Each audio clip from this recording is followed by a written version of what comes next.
What's up, YouTube? It's Todd Horst here with Tasty Tracker, and I have another small account challenge update for the 2021 account. Last time I did a video was on the 12th, and so that would bring us up to here. So I closed Snap for a profit of $76, opened up GS, and then these last two are adjustments where I rolled them out, down, and wider. And so I'll go over the thinking behind that and the actual um, visual of what that looks like. So let's go over to the current portfolio.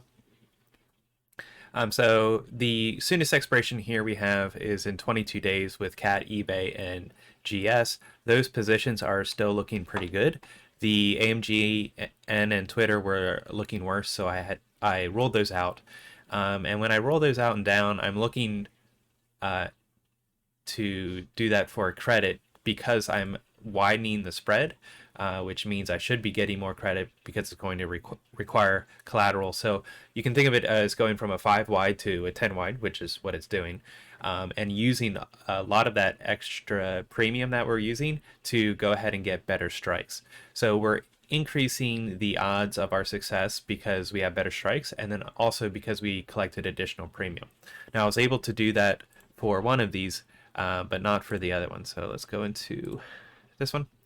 This one was a $50 credit to go from a 215 as the sold leg and 210 as the bought leg to 210 as the sold leg and 200 as the bought leg. So again, going from 5 wide to 10 wide, but down $5 in my strike, all while making a credit. So I'm increasing the odds. Twitter then must have been the one that I had to pay $4 in order to do it. I went from a 52.5 as the sold strike down $1.50 to 51. So the reason I couldn't move as far down or collect a credit was because I didn't increase the spread by that much. This was only a 2.5 wide, and now it's a 3 wide. So if I would have moved to a 5 wide, then I could have collected credit to do so. However, then that would have required more collateral. So that's why I didn't do that. So let's start at the top here. We'll start at CAT. If we go over to Robinhood and look at our portfolio, currently that's showing positive $38. And let's look at the chart. I have the sold leg as 200, which is down here at this green line. Yeah, it came up, bounced down on the 50-day, and then is, sometimes it takes a while to get over these, so I wouldn't necessarily be surprised if it all depends on how the market goes, whether it comes down here and tests it again, or even fails that test and comes the whole way back down again to the 100-day. But if the market is acting strong, then we could come up here and see a spike up to 216 over the coming days. MACD and RSI support that scenario coming up, just because we're turning over here. This is still a pretty hot level, RSI. The hotter it runs, sort of the better, and these huge moves up usually occur when the RSI is still in this upper half of this band. Once we get into the lower band, we can see here we're making constructive movements, but up in the chart we're still in a downtrend. It's not until the there's been built up enough steam that we're able to make an uptrend. That's basically true of all stocks. So we do have earnings coming up, but we should be out of there in plenty of time. I don't think it's even within our expiration. So this one still looks good. Even if it were to retest this line and fail, it should still act as support here at the 100-day, which is our strike.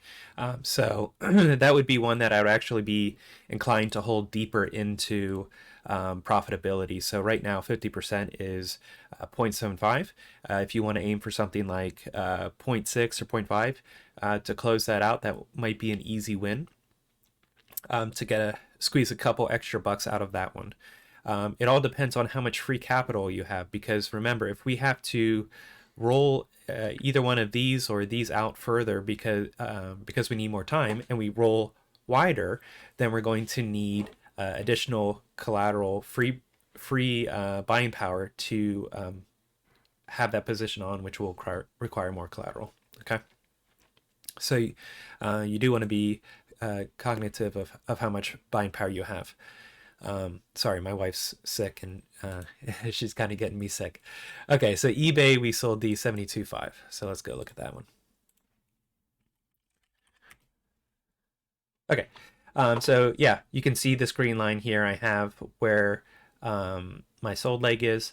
I have this ascending green line here, which has been support back in here and here.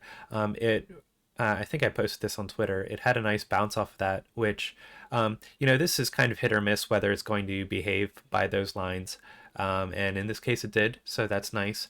Got us back above that line, but still underneath of the 100-day, which is not great.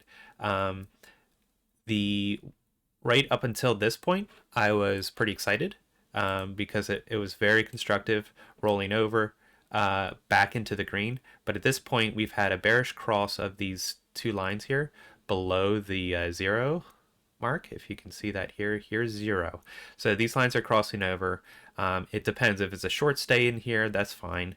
But sometimes, looking back, these have all been relatively short.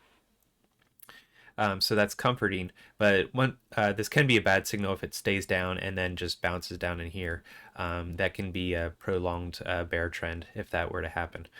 So we're definitely rooting for it to come up here. It broke our RSI, which is also not great, but we're just hovering here in the middle.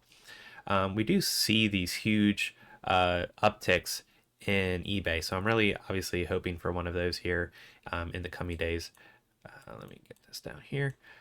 It definitely happens, we'll say once a month, as and so we're getting to that point here where beginning of December could seem logical for another retest here of the 80 strike.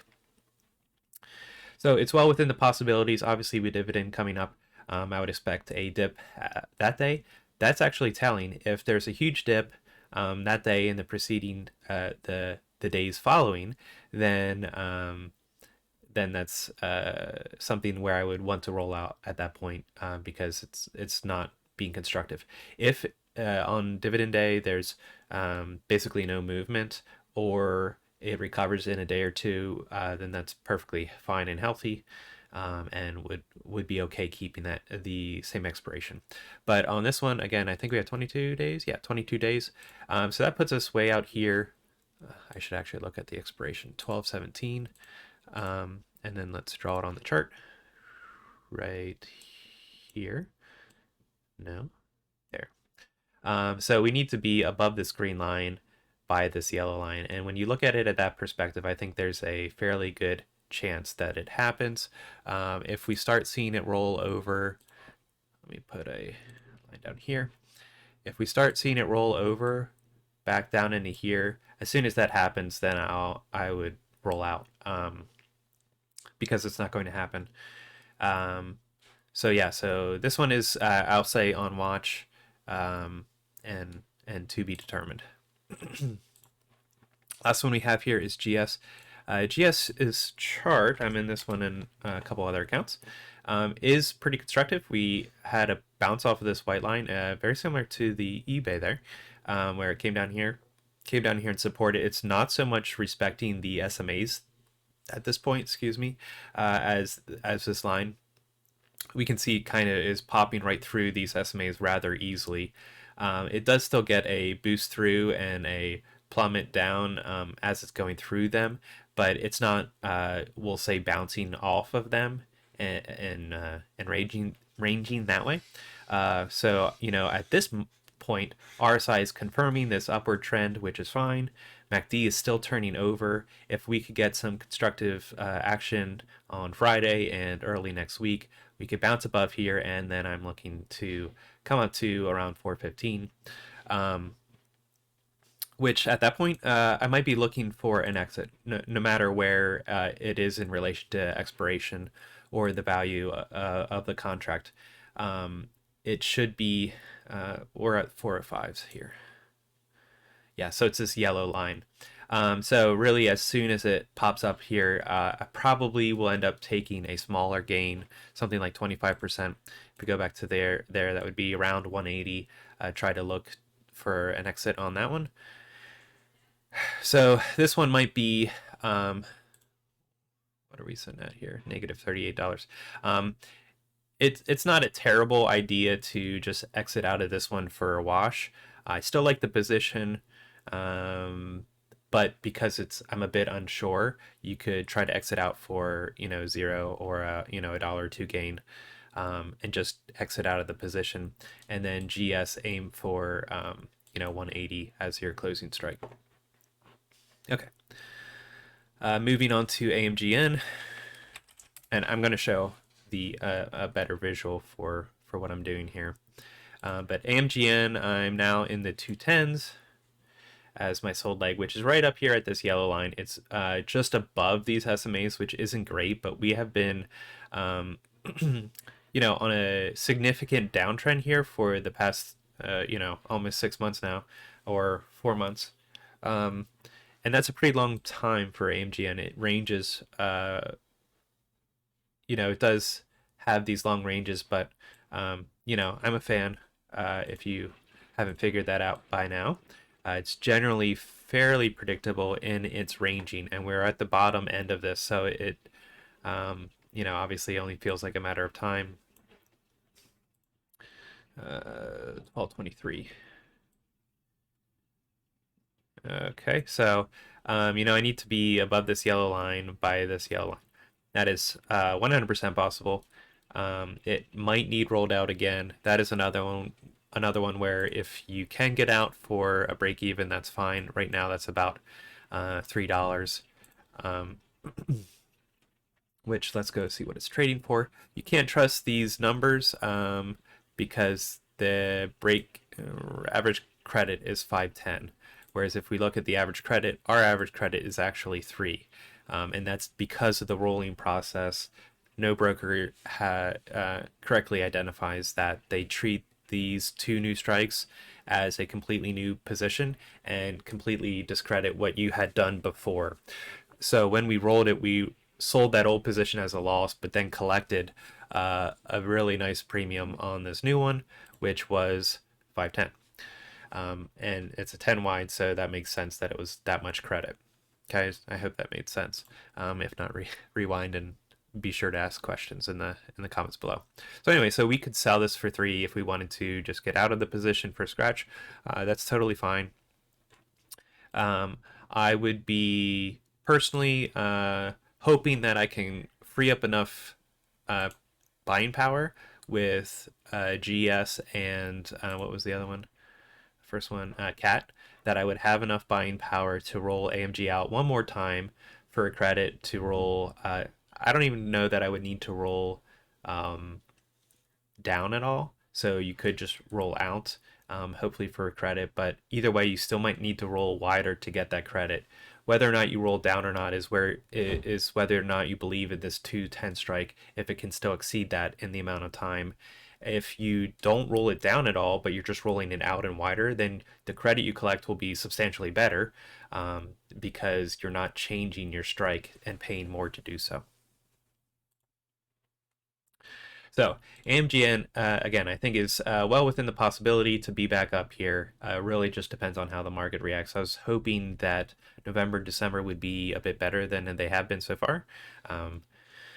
So we did have a bit of constructive period at the end of October, beginning of November, but then since then it's kind of resumed its chop and downwards action. I guess I shouldn't be surprised. That's 2021. So last one is Twitter. I have the 51. Twitter and Snap, I don't know if they're trying to come back down to pre-COVID levels. I certainly hope that isn't the case, but it is possible. So that would put us back here at either $40 or even up in here to $44. So we are very, very close. I think that it should be unrelated. I don't think people are using Twitter more or less because they stayed home because of COVID. I could be wrong. Maybe they had more time, but yeah, I think the amount that they got beat up for earnings because of Apple was a little bit too much. It was an overreaction, and so over the coming months, we'll see some constructive building there. But for the meantime, we just need to get it over 51. That's up here at this yellow line. So again, that's something that definitely could happen. I did that when we were in here, and so it made sense that we're not going to roll over further. But of course, as soon as you say that, it does that. So the we can see that the 20-day is a little bit losing steam. So let's go up to the drawing one. And so we can see something like that. I wouldn't be surprised if it comes up and bounces down again and then goes through. And then at this point, we have a nice candle, and now it's acting as support. And then you'll run into the same thing when it encounters the 50-day and the 100-day, where we bounce out, come down here for support, and then come up here. And usually these cross around there. So that's something that we need it to come up here. That could happen the whole way at the end of December, which is where we're at on this one, 12/31. So if my squiggles actually happened exactly as I drew them, we would be fine. Of course, spending the majority of the time in the red. Obviously, I'm expecting to have to roll that out again. So let's go ahead and show what I'm talking about. So here's a position on Apple. Say we sold the 160 and we bought the 157.5. And I really think Tastyworks' UI here makes it much, much easier to understand than Robinhood. Robinhood, you're selecting one leg at a time and you're not seeing the full context of your position. So obviously that's one reason I like Tastyworks. Okay, so here's the original position. Now, if you imagine we rolled it out one expiration, which I can just click this button in Tastyworks. Now I'm a week later, and I want to roll it out, down, and wider. So I'm going up. This is how a traditional options chain looks, where it's decreasing as it's going up. So anyway, so I went from the 160 to the 157 being my sold leg. But if I did that, I would be paying a debit to do that because I'm exchanging two spreads that are the same width. You'll have to ignore this because this isn't a real position. I went from a 2 wide or 2.5 wide up here to a 2.5 wide down here. This is going to give me less credit than what this one would have. So I'm going to have to pay a debit to do that roll. So to counteract that, I'm going to widen the leg. Now it's wider. Then I can receive a much bigger credit. But because it's at this point a 5 wide instead of 2.5 wide, then that requires more collateral to do so. Okay, so that's really all I wanted to show there. Let's go over the main stats of the account. So, in November, because of that upswing at the end of October and early November, made 242. That's pretty good for this account. So I'm still at negative 300 on the year, which is pretty pathetic. But the last time I logged it, I was getting very, very close to break even. At this point now, because of the downswing in the last 2 weeks, down the whole way down to 17 again. So that feels like a punch to the gut. However, I haven't realized those losses yet. It's all about your personal preferences. I would rather see these win rolling out and down and wider, defending these positions. But you could just as easily exit these positions, exit new positions that look better, and hope that they're successful. The problem with that, and sort of the problem with the way I was doing it in the first half of the year, is that I kept cutting my losses and moving on to the next thing, and not defending them as much. And so there's nothing stopping you from having a long sequence of bad trades where I lost on this set, I close those out, enter in another set, those lose, enter in another set, and those lose, and now I blew my account up. So I'm trying to be a bit more stubborn on this. This could go the exact same way, where eventually I run out of buying power and I've sunk so much into these positions, keep widening them and thus increasing the collateral needed, and then they still lose, that that you still blow up your account. The one thing that's working in my favor is I'm increasing the odds by lowering the strike and increasing the premium collected. Those are both things that working in my favor. And obviously the tickers that we're playing, first of all, we were entering them in at a good time as far as what the chart was doing. And they're quality companies. So, Twitter's not going to go out of business tomorrow. So that also provides some comfort that if we continue to delay the inevitable, keep kicking the can down the road, that eventually these will be successful. The problem with that is, I might need to deposit more money into this to get out of that. And, there again is where it's a mentality thing where if you don't believe in these positions or that you can get out of it eventually, you're throwing good money after bad, and sinking in another $1,000 into positions that will never come out of it. And that could be the case, and that's the risk I run in doing it this way. But as far as 2021 has been concerned, this has been more effective for me. The most effective has been just selling naked puts. But defending positions stronger and continually rolling out down and wider has been better than just what I did in 2019 and 2020, which were more bullish and less chop. You had nice months in sequence that I could enter and exit profitably. So anyway, if you have any questions, let me know. Hopefully that is enough. If you have any questions, let me know. I already said that. Thanks. Bye.